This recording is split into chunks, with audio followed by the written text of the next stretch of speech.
தடைமிஸ் நேயர்களே வணக்கம். நான் உங்கள் தடயம்பாபு.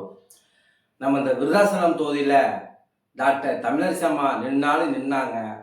அவங்கள பற்றி டெய்லியும் ஒவ்வொரு தகவல் நம்முடைய செவிகளுக்கு வந்து கொண்டே இருக்கிறது.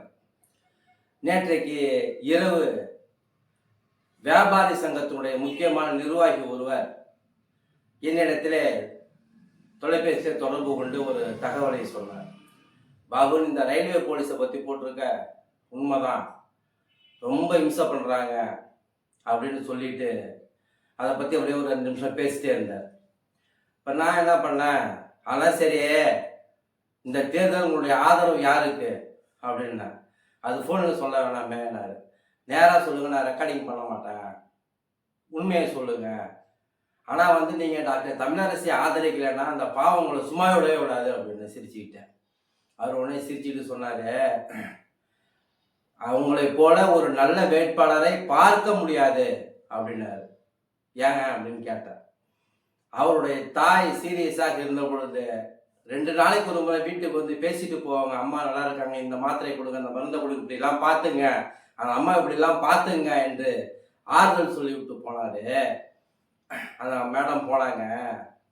எங்கள் அம்மா ரொம்ப சீரியஸாக இருந்தாங்க, வீட்டுக்கு வந்து பார்த்தாங்க. பார்த்துட்டு போச்சுறீங்க, அம்மா இறந்துட்டாங்க அப்படின்னு சொல்லிட்டாங்க. இருந்து என்னென்ன செய்யணுமோ எல்லாத்தையும் செஞ்சு கொடுத்துட்டு தான் அதுக்கப்புறமேலுக்கு டாக்டர் தமிழரசி அம்மா போனாங்க.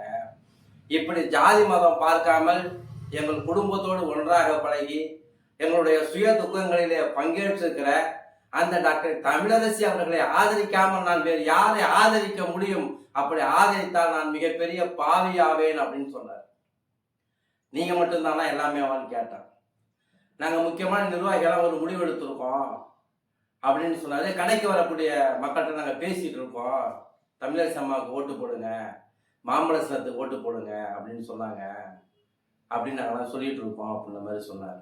இதை எதை நோக்குகிறது என்றால், பாட்டாளி மக்கள் கட்சியினுடைய வேட்பாளராக டாக்டர் தமிழரசி அவர்கள் இருந்தாலும் கூட ஒரு பாமர மக்களுடைய வேட்பாளராக, ஒரு எளிமையான வேட்பாளராக, அடுத்தவங்களுடைய சுக துக்க நிகழ்ச்சிகளிலே பங்கெடுத்துக் கொள்ளக்கூடிய ஒரு வேட்பாளராக இன்றைக்கு இருக்கக்கூடிய டாக்டர் தமிழரசி ஆதிமூலம் அவர்களை ஆதரிக்காமல் இந்த தொகுதியினுடைய வாக்காளர்கள் வேறு யாரை ஆதரிக்க முடியும் என்பதுதான் இன்றைக்கு மக்களிடத்தில் இருக்கிற ஒரு மிகப்பெரிய கேள்வியாகும்.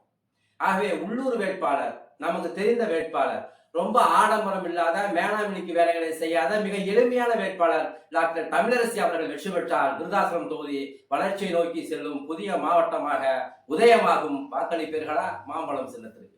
வணக்கம்.